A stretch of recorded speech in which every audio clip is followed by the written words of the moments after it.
The stone stands alone now, weathered by centuries of wind and neglect, rising from the flatlands of central Kansas like a forgotten sentinel.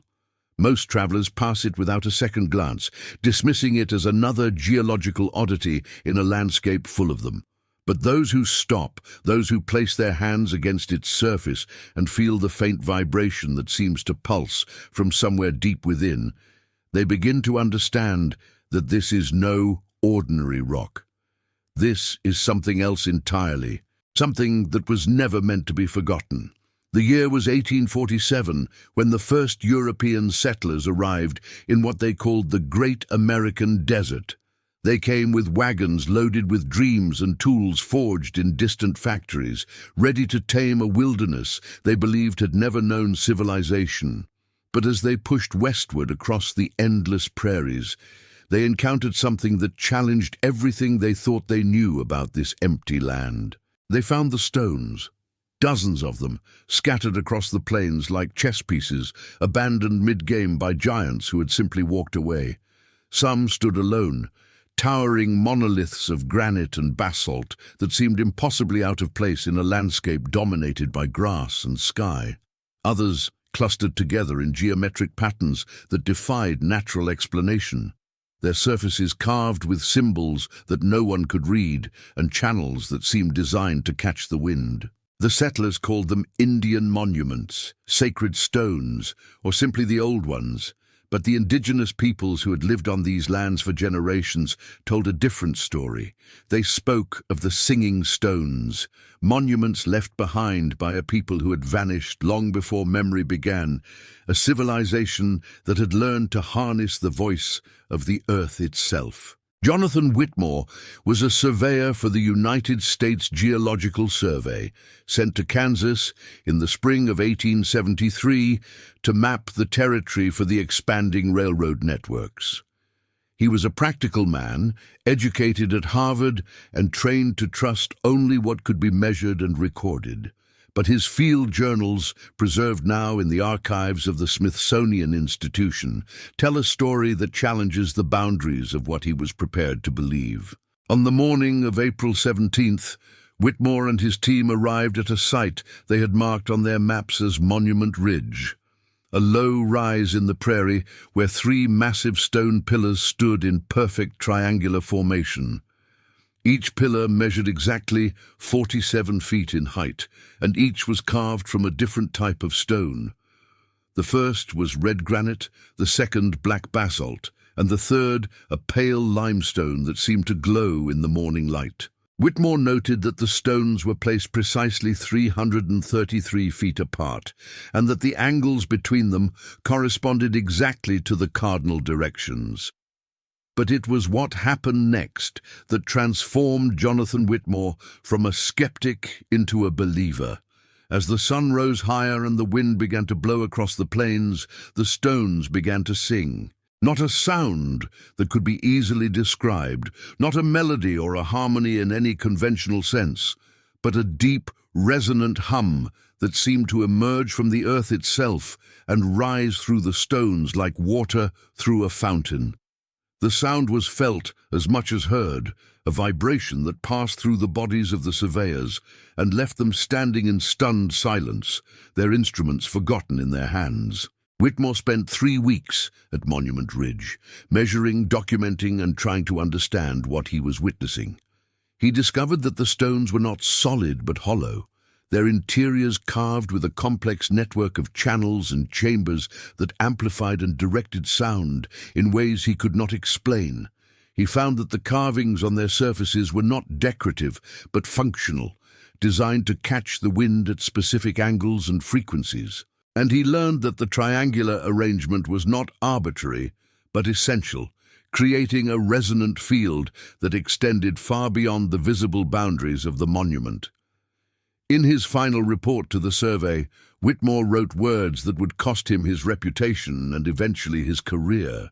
He declared that these structures were not natural formations, nor were they the work of any known indigenous culture. They were, he believed, the remnants of an advanced civilization that had existed on this continent long before the arrival of Europeans, a people who had mastered the science of acoustics to a degree that modern engineering could not match. He called them the acoustic engineers, and he spent the rest of his life searching for more evidence of their existence. The official response to Whitmore's report was swift and decisive. His findings were dismissed as the product of an overactive imagination, his measurements questioned, and his conclusions rejected. The stones of Monument Ridge were classified as natural formations, and the site was eventually cleared to make way for the railroad that Whitmore had been sent to survey. Today, only photographs remain, grainy images that show the three pillars standing against an empty sky, their surfaces still covered with the symbols that no one ever bothered to decipher. But Whitmore was not alone in his observations. Throughout the 19th century, surveyors, explorers, and settlers across the American West reported encounters with similar structures. In Colorado, miners discovered underground chambers carved from solid rock, their walls lined with crystal formations that amplified sound to deafening levels. In Arizona, archaeologists found abandoned cities where every building was oriented toward a central tower, a stone needle that rose 200 feet into the sky and hummed with a constant, barely audible tone.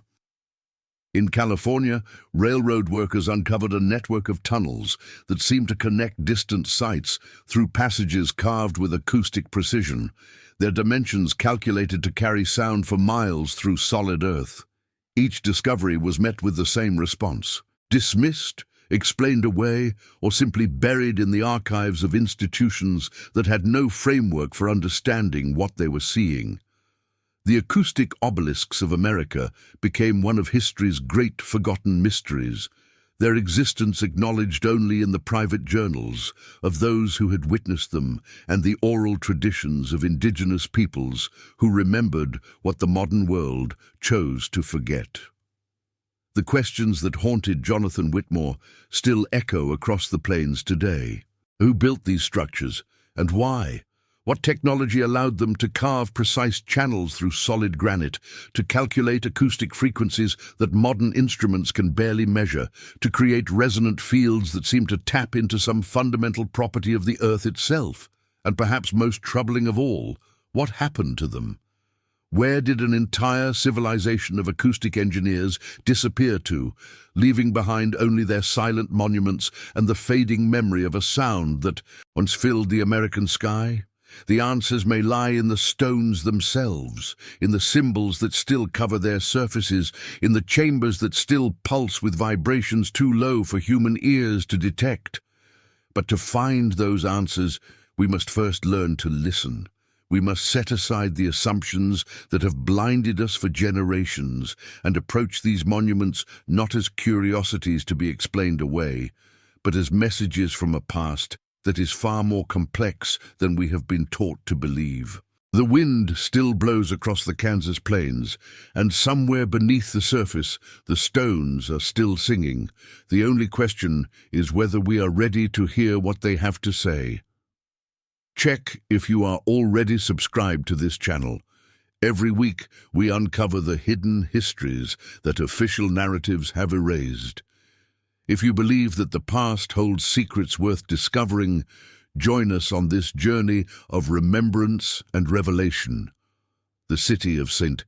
Louis sits at the confluence of two great rivers, the Mississippi and the Missouri, a geographical position that has made it a crossroads of American commerce for over 2 centuries. But long before the first French traders arrived in 1764, long before the indigenous Mississippian culture built their great mound complexes nearby, this place was already marked as significant. It was a node in a network that spanned the continent, a focal point in a system of acoustic engineering that we are only beginning to understand. Dr. Eleanor Chambers arrived in St. Louis in the summer of 1912, a young physicist from the University of Chicago who had become fascinated by the acoustic anomalies reported throughout the Mississippi Valley. She had read Whitmore's suppressed reports, studied the fragmentary accounts of early explorers, and developed a theory that seemed too fantastic to publish. She believed that the scattered monuments and mysterious structures found across North America were not isolated curiosities, but components of a single integrated system, a continental-scale acoustic network designed to harness and transmit energy through sound. Her research began at Cahokia, the Great Mound Complex located just across the river from St. Louis. Official archaeology described Cahokia as a ceremonial center, a place where the ancient Mississippian people gathered for religious rituals and political assemblies. But Chambers saw something different in the layout of the mounds. She saw mathematics. The central feature of Cahokia is Monk's Mound, a massive earthwork that rises 100 feet above the surrounding floodplain.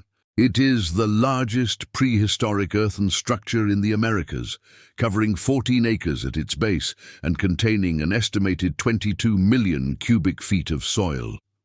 But it was not the size of Monk's Mound that captured Chambers' attention. It was its shape.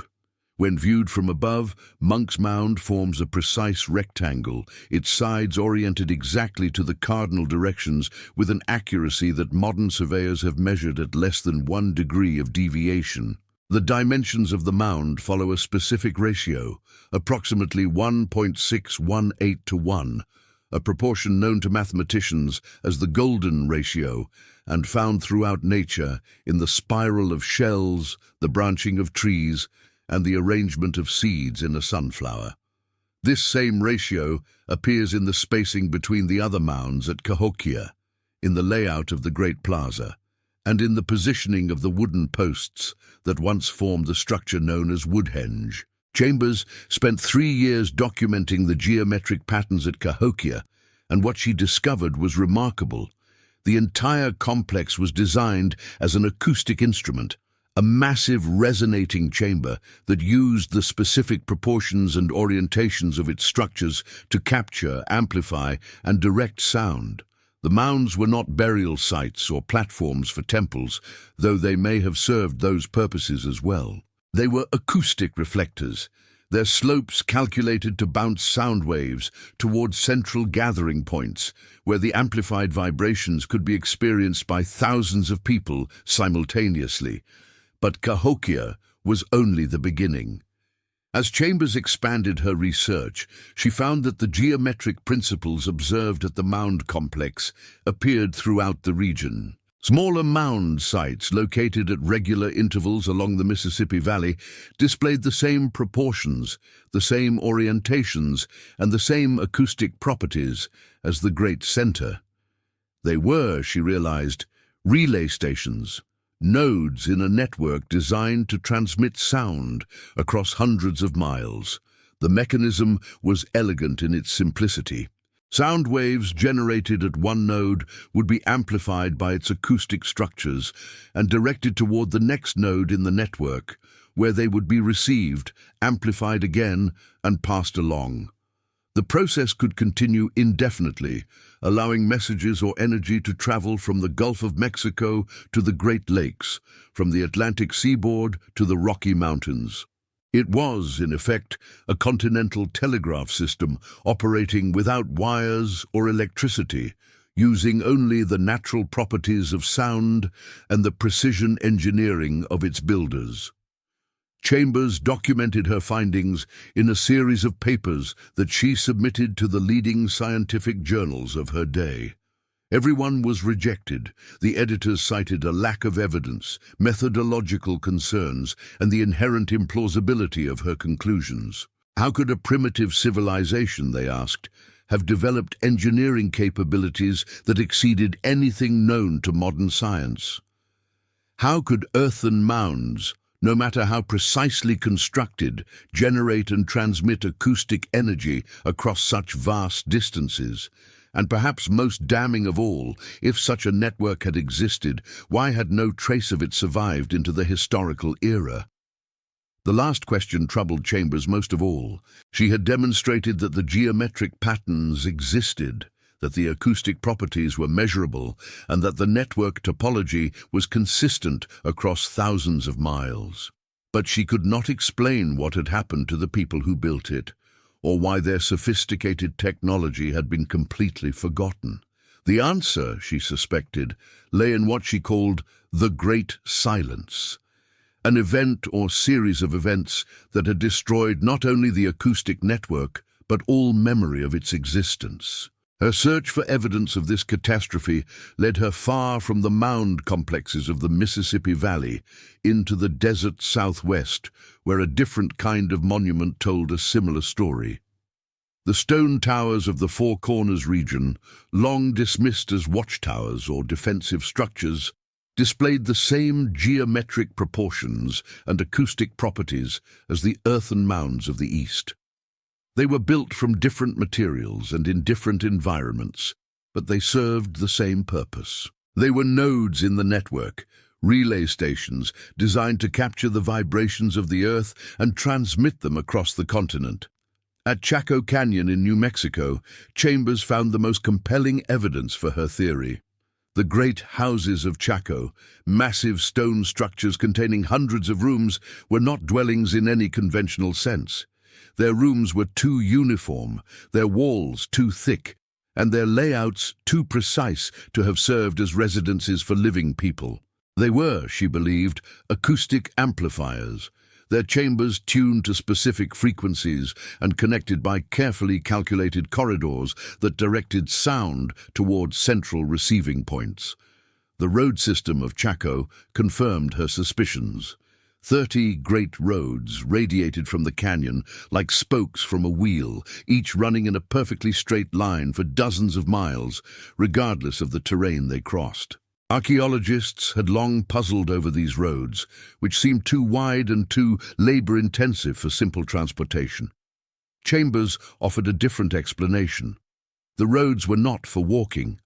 They were acoustic channels, designed to transmit sound along precisely calculated paths to other nodes in the network.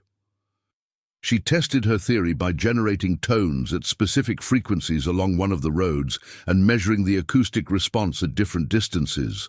The results were unmistakable. The road acted as a waveguide, capturing sound energy and directing it with minimal loss along its entire length. At certain frequencies, the amplification effect was so pronounced that a whisper at one end could be heard clearly at a distance of over 2 miles. Eleanor Chambers died in 1947, her research unpublished and her reputation as a scientist destroyed by decades of ridicule and marginalization. Her papers were donated to the University of Chicago Library, where they sat untouched for half a century, dismissed as the work of a brilliant mind that had lost its way. But the structures she studied remain, their geometric precision undiminished by time, their acoustic properties still measurable by anyone willing to listen. The mounds of Cahokia still rise above the Illinois floodplain, their slopes still angled to catch and reflect sound. The towers of the Four Corners still stand against the desert sky, their walls still humming with frequencies too low for casual observation. And the roads of Chaco still stretch across the New Mexico landscape, their surfaces still capable of carrying vibrations for miles through the silent desert air.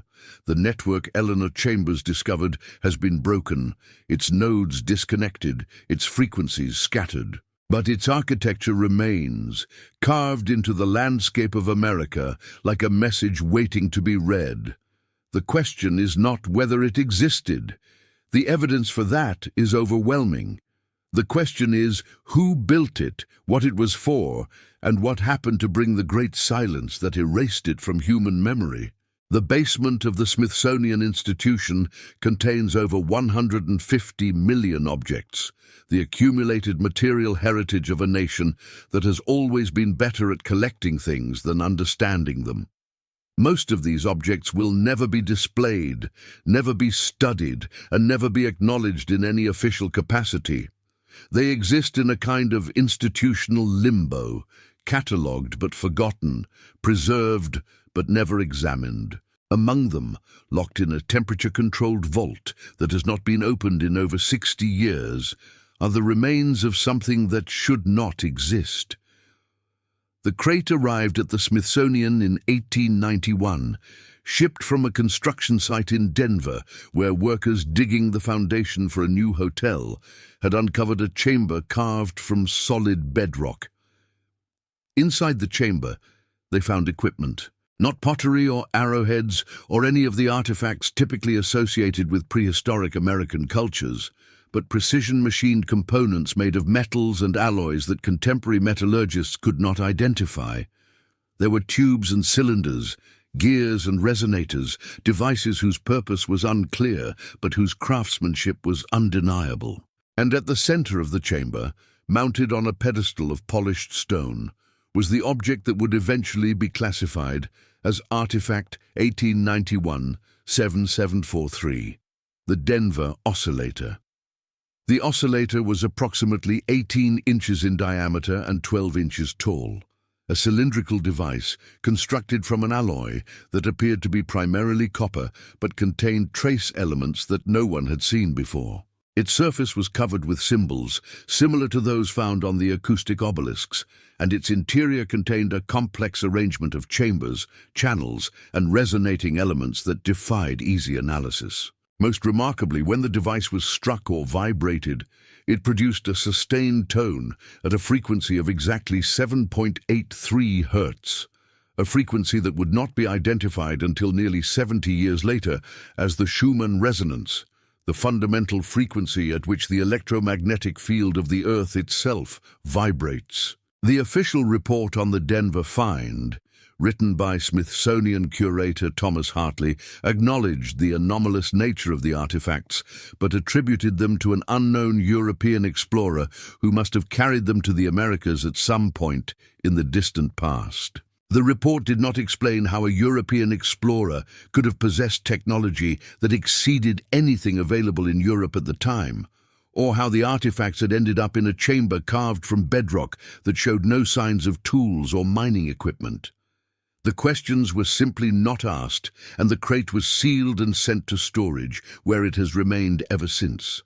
But the Denver oscillator was not unique. Over the following decades, similar devices were discovered at sites across the American West, always in association with the acoustic structures that Whitmore and Chambers had documented.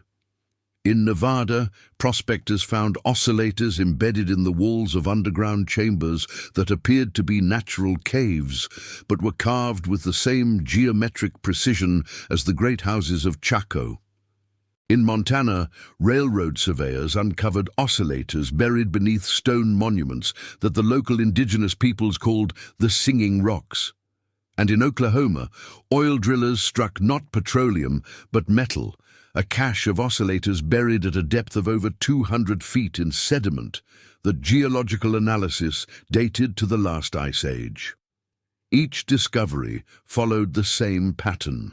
The artifacts were collected, examined briefly, and then locked away in the vaults of various institutions where their existence could be acknowledged without being explained. The official position remained unchanged. These were curiosities, anomalies, mistakes in dating or identification that would eventually be resolved through conventional means. The possibility that they represented evidence of an advanced prehistoric civilization was never seriously considered, because to consider it would require abandoning assumptions that formed the foundation of archaeological and historical thought. Marcus Webb was a graduate student at Stanford University in 1968 when he first gained access to the archival materials that would consume the rest of his life. He was researching the history of American metallurgy, a seemingly innocuous topic that led him through a maze of forgotten reports and suppressed findings to the Denver oscillator and its siblings. What he found in those archives changed everything he thought he knew about the past. Webb's analysis of the oscillators revealed a technology far more sophisticated than anyone had imagined. The devices were not simply resonators. They were transducers, capable of converting one form of energy into another with an efficiency that approached theoretical limits. Sound waves entering the oscillator were transformed into electromagnetic pulses that could be transmitted through conductive materials. through water, and most remarkably, through the crystalline structure of certain rocks. The oscillators were, in effect, energy converters, designed to tap into the natural vibrations of the Earth and transform them into usable power. The implications were staggering. If the oscillators were components of the acoustic network that Chambers had described, then that network was not simply a communication system. It was a power grid, a continental-scale infrastructure that harvested energy from the Earth itself and distributed it to every node in the system. The obelisks, the mounds, the towers, the great houses, all of them were not monuments or temples or dwellings. They were power stations, generating facilities designed to collect and amplify the natural frequencies of the planet and convert them into energy that could be used for purposes we can only imagine. Webb spent decades developing his theory, publishing his findings in obscure journals, and presenting at conferences where his ideas were dismissed as fantasy. But he also made a prediction that could be tested. If the oscillators were tuned to the Schumann resonance, and if they were designed to interact with the electromagnetic field of the Earth, then they should respond to changes in that field. Specifically, they should become more active during geomagnetic storms, when the Earth's field is disturbed by solar activity. In 1989, Webb finally got the opportunity to test his prediction. A massive solar storm struck the Earth in March of that year, causing power outages across Quebec and disrupting communications worldwide. During the storm, Webb and a team of colleagues conducted measurements at several sites where acoustic structures and oscillators had been found. The results were exactly as he had predicted. The oscillators became active, generating sustained tones at frequencies that matched the disturbed Schumann resonance. The structures amplified these tones, creating resonant fields that could be measured for miles around. For a few hours, the ancient network came back to life, powered by the same cosmic energy that had sustained it millennia ago. Webb's findings were published in a minor geophysics journal in 1991, exactly 100 years after the Denver oscillator was sealed in the Smithsonian vault. They attracted little attention at the time, dismissed by mainstream scientists as the product of equipment malfunction or observer bias. But for those who understood what they were seeing, the implications were profound. The acoustic obelisks of America were not relics of a forgotten past. They were dormant technology, waiting only for the right conditions to awaken and resume their ancient function. The question that now presents itself is not whether this technology existed, but what it was used for. A continental-scale power grid implies a continental-scale civilization, a society with the resources and organization to build thousands of structures across millions of square miles, to calculate frequencies and geometries with precision that we can barely match today, and to maintain the system over centuries or millennia. Where did they live? What did they build? And what happened to them? If you have followed this story to this moment, if you have felt the resonance of these words in your own understanding, then you are not alone. Leave a comment below with the phrase, "The stones remember what we have forgotten." Let us find each other in this search for truth. The photograph hangs in an obscure corner of the Denver Public Library's Western History Collection, mounted in a frame that has not been dusted in years. It shows a group of men standing before a massive stone structure, their 19th century clothing marking them as surveyors or engineers, their expressions a mixture of awe and confusion. Behind them rises what appears to be a stepped pyramid, its sides perfectly geometric, its surface covered with carved symbols that catch the light of the setting sun. The photograph is dated 1876, and its caption identifies the location as an unspecified site in the Colorado Territory. No such structure exists in Colorado today. No archaeological survey has ever recorded its presence. The men in the photograph have never been identified, and the circumstances under which the image was taken have been lost to time. It is, by all official measures, a photograph of something that never was, a visual record of an impossibility that someone, for reasons unknown, chose to preserve rather than destroy. Yet the photograph exists, and existence is its own form of testimony. The systematic erasure of evidence for the acoustic civilization has been one of the most thorough and least acknowledged projects in American history. It began almost immediately after the first settlers encountered the monuments and has continued, with varying degrees of intensity, to the present day. Structures have been demolished, artifacts have been confiscated or destroyed, and researchers who pursued the truth too persistently have found their careers ended and their reputations ruined. The pattern is too consistent to be coincidental and too comprehensive to be the result of simple neglect. William Granger was the director of the Bureau of Ethnology from 1879 to 1887, a period during which the federal government conducted its most extensive surveys of indigenous cultures and archaeological sites. His official correspondence, preserved in the National Archives, reveals a man increasingly troubled by what his field researchers were discovering and increasingly determined to prevent those discoveries from becoming public knowledge. In an 1881 letter to the Secretary of the Interior, Granger wrote of what he called the monument problem, the growing body of evidence for prehistoric structures that could not be attributed to any known indigenous culture. He expressed concern that public awareness of these structures would undermine confidence in the official narrative of American history and create confusion about the true nature of the land that was being settled. His recommendation was straightforward and chilling. The structures should be documented in classified surveys, removed from public lands wherever possible, and their existence should not be acknowledged in any official publication. The policy was implemented with remarkable efficiency.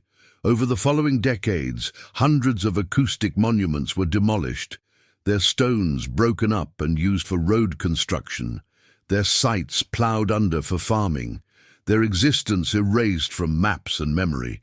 The Great Pyramid of the Denver photograph was likely among them, its massive form reduced to rubble and scattered across the plains where it could be forgotten.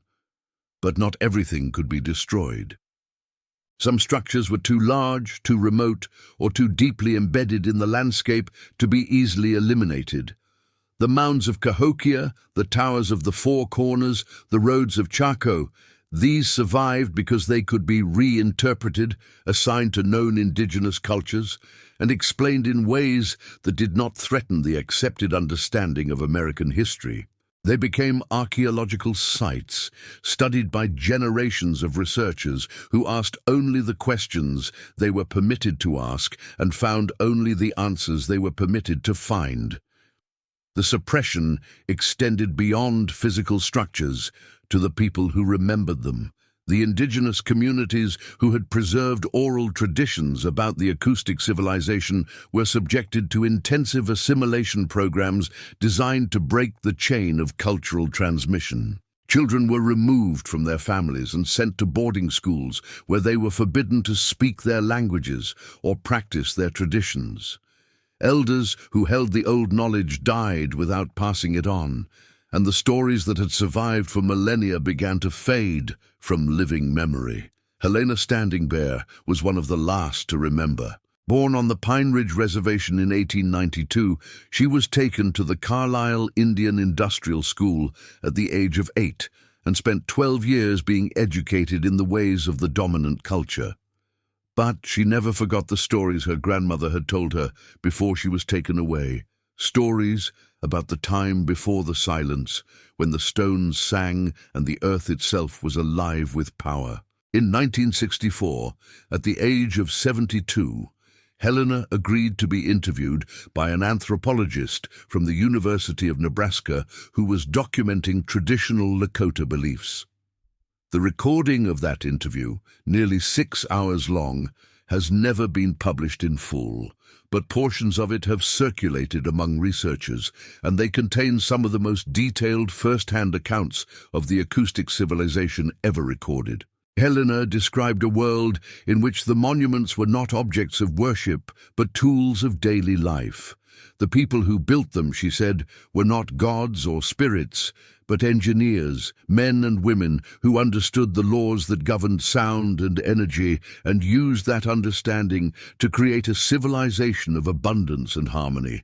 They did not need fire because the stones provided warmth. They did not need to farm because the energy of the earth made the land fertile beyond anything we can imagine today. They lived in cities that made no sound because they had learned to absorb and redirect all vibration, creating environments of perfect silence where the mind could expand and the spirit could grow. The end, according to Helena, came not through war or disease, but through a failure of understanding. A new generation arose that no longer remembered how the system worked, that saw the monuments as relics rather than living technology, that allowed the network to fall into disrepair and eventually to fail.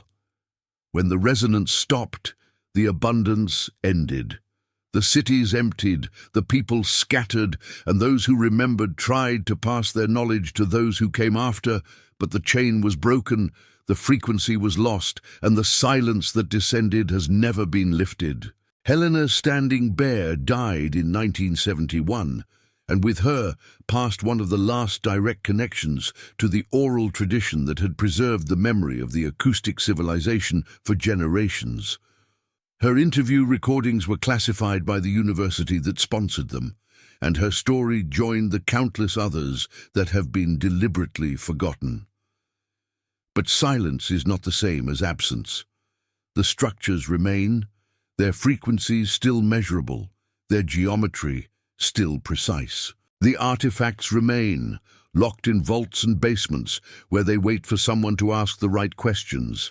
And the memory remains, buried in archives and oral traditions and half-remembered dreams, waiting for the moment when humanity is ready to listen again. The architects of silence did their work well. They erased monuments, suppressed evidence, and broke the chains of transmission that had preserved the knowledge for millennia. But they could not erase everything. They could not silence the stones themselves, which still vibrate with frequencies that resonate in the deepest chambers of the earth. They could not destroy the patterns which still appear in the landscape for anyone with eyes to see. And they could not eliminate the longing, the sense that something essential has been lost, that the world we inhabit is a diminished version of what it once was and what it could be again.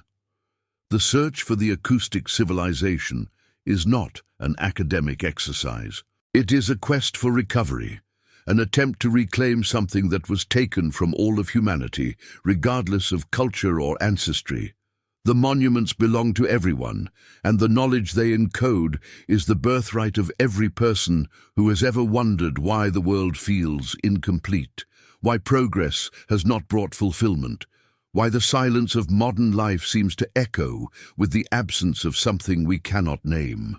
The drilling rig stood in the Nevada desert, approximately 40 miles northeast of a town that barely appeared on most maps, surrounded by nothing but sand, scrub, and the skeletal remains of dreams that had come to this place seeking gold and found only disappointment. The year was 1953, and the United States government was looking for something far more valuable than precious metal. It was looking for a location to test its newest and most terrible weapons, a place where the earth could be scarred and the sky could burn without anyone noticing or caring. The drilling was routine, part of the geological surveys required before any nuclear test could be conducted.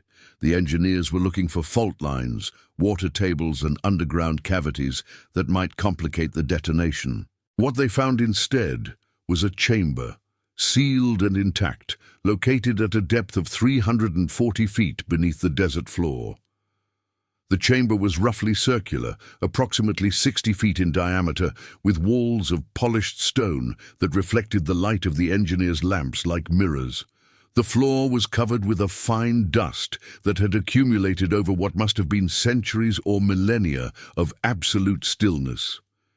And at the center of the chamber, mounted on a pedestal of black basalt, was the largest oscillator ever discovered, a device nearly 8 feet in diameter and covered with symbols and carvings of unprecedented complexity.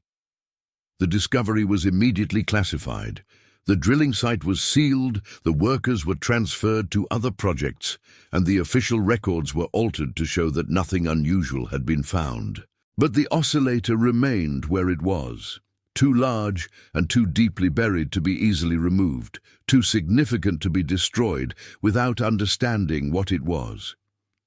Over the following decades, the Nevada chamber became the focus of a secret research program that employed some of the most brilliant scientists in the country.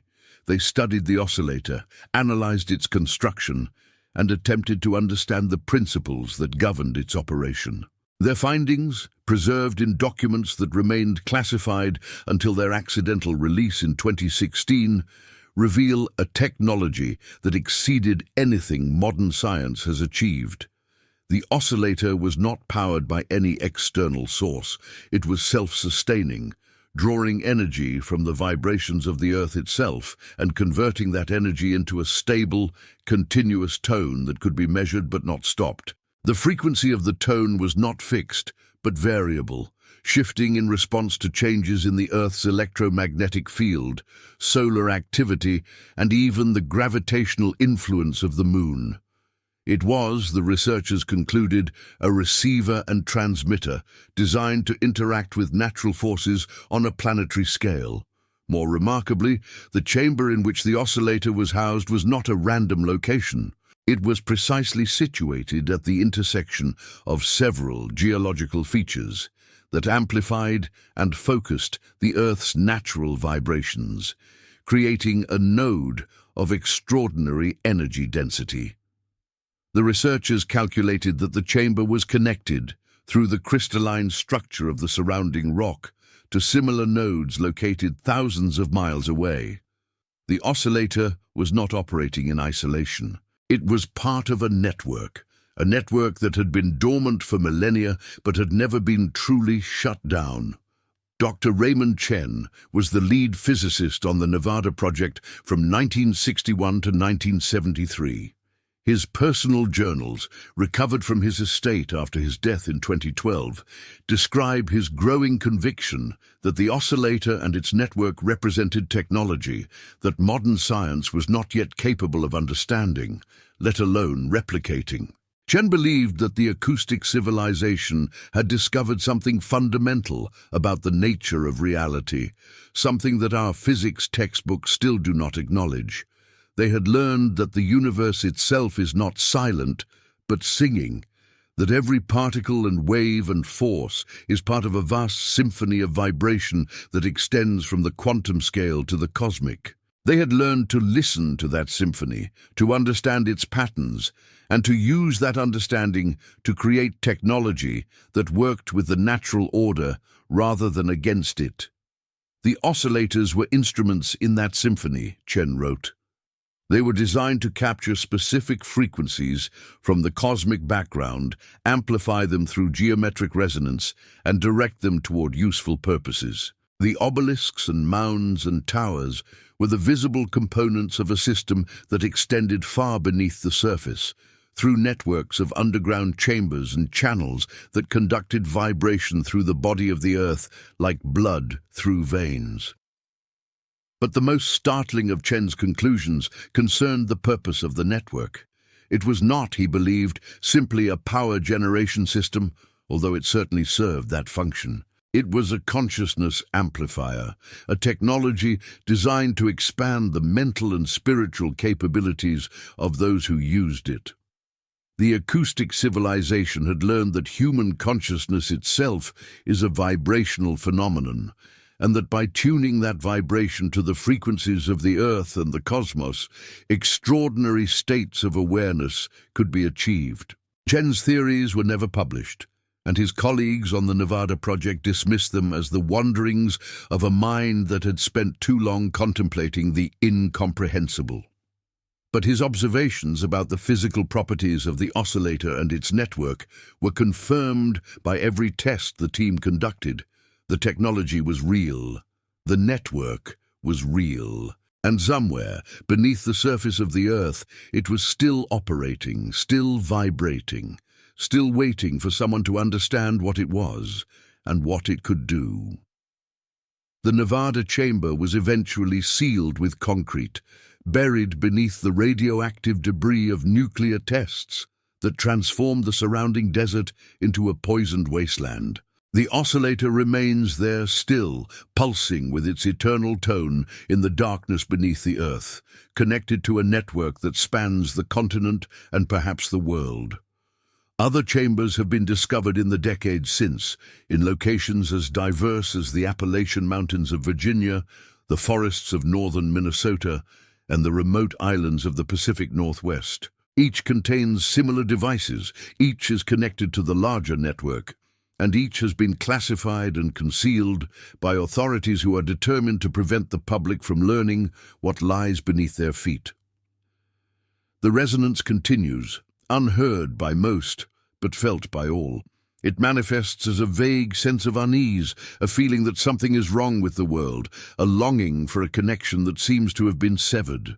Those who are sensitive to it sometimes describe hearing a low hum in their dreams, a tone that seems to come from everywhere and nowhere, that feels like memory and loss and possibility all at once.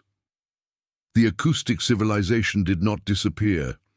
It went underground, into the chambers and channels and crystalline networks that still pulse with energy beneath the surface of the modern world. Its monuments stand silent above ground, but beneath them the system still operates, still maintains its ancient frequencies, still waits for the moment when humanity will remember how to listen.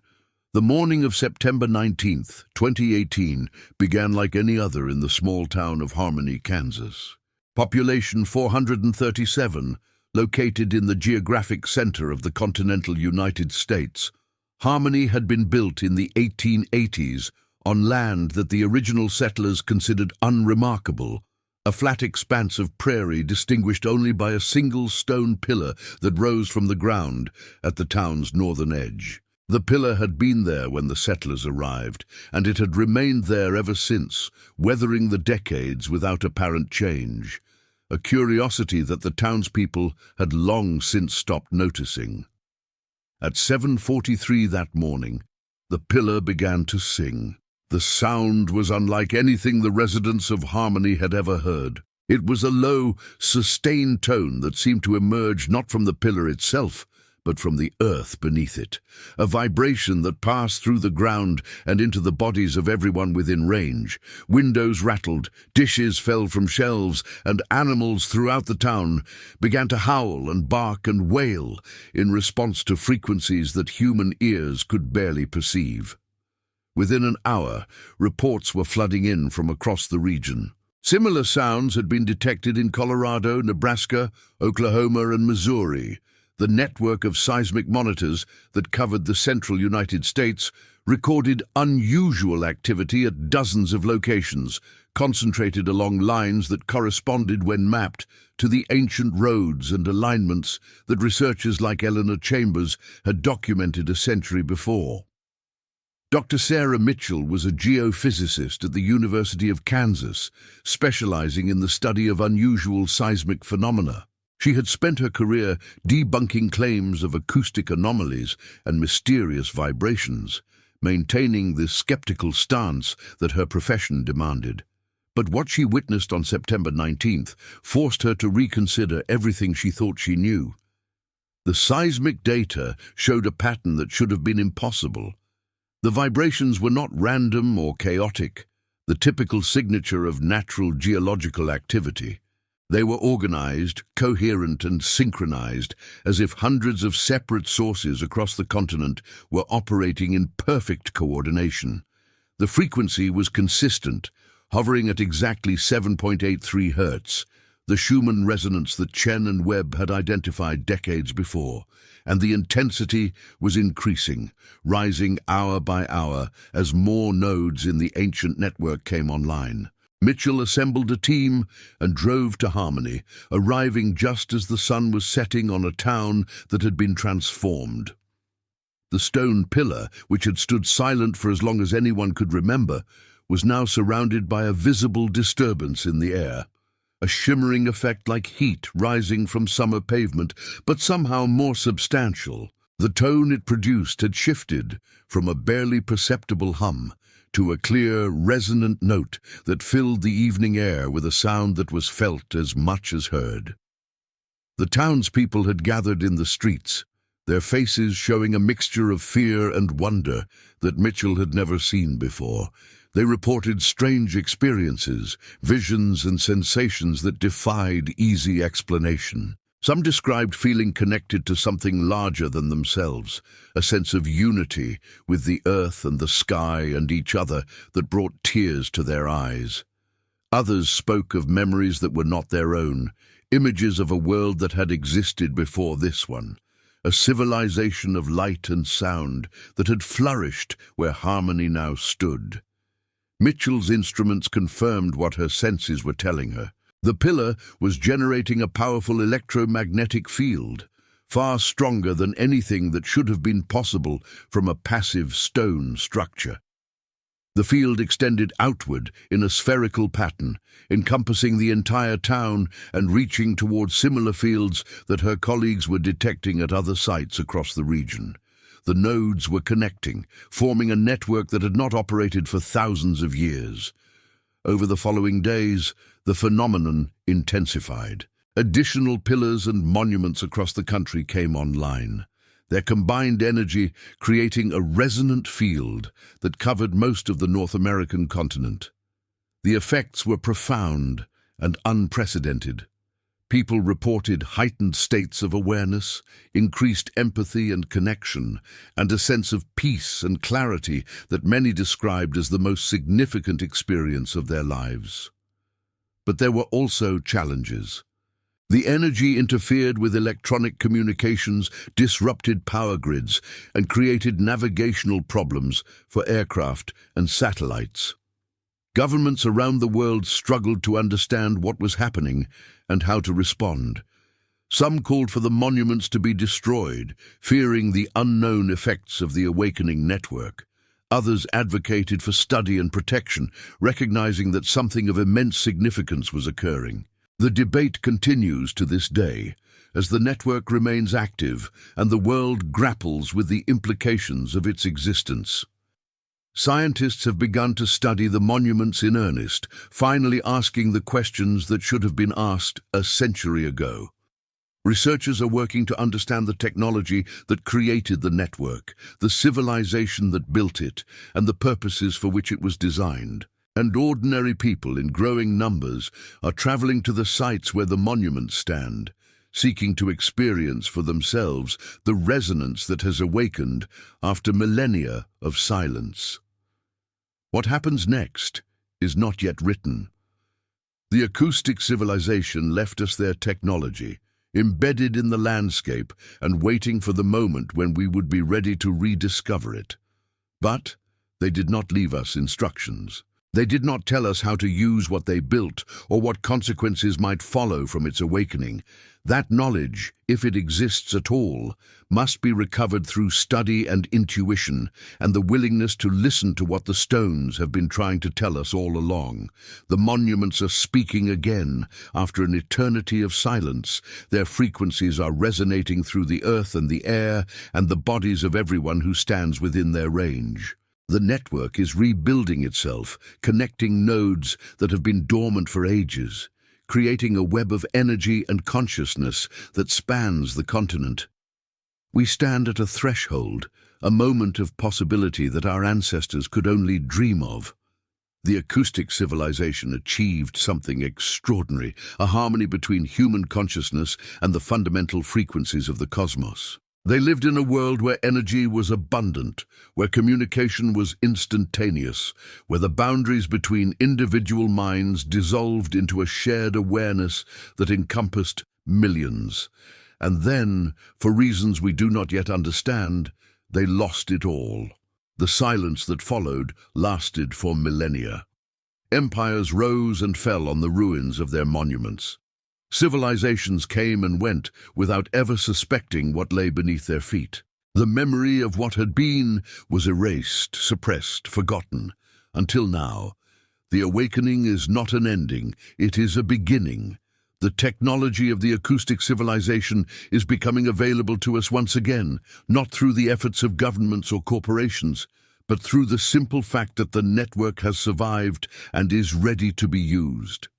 What we do with it will define not only our future, but our understanding of who we are and where we came from. The stones remember what we have forgotten. They remember the sound of a world in harmony, the frequency of a civilization that achieved what we are only beginning to imagine. They have been waiting, patient and silent, for the moment when we would be ready to listen. That moment has arrived. If you watch this far, it is because you felt the resonance of this story in your own heart. It is because you sense, perhaps more clearly than you can express, that the world holds mysteries that the official narratives cannot explain. You are not alone. Leave a comment below saying, "I watched this far, so I can get to know you and know who really likes the stories on this channel." And if this story has meant something to you, if it has opened doors of possibility that you did not know existed, then please consider liking this video and sharing it with others who might be ready to hear what the stones have to say.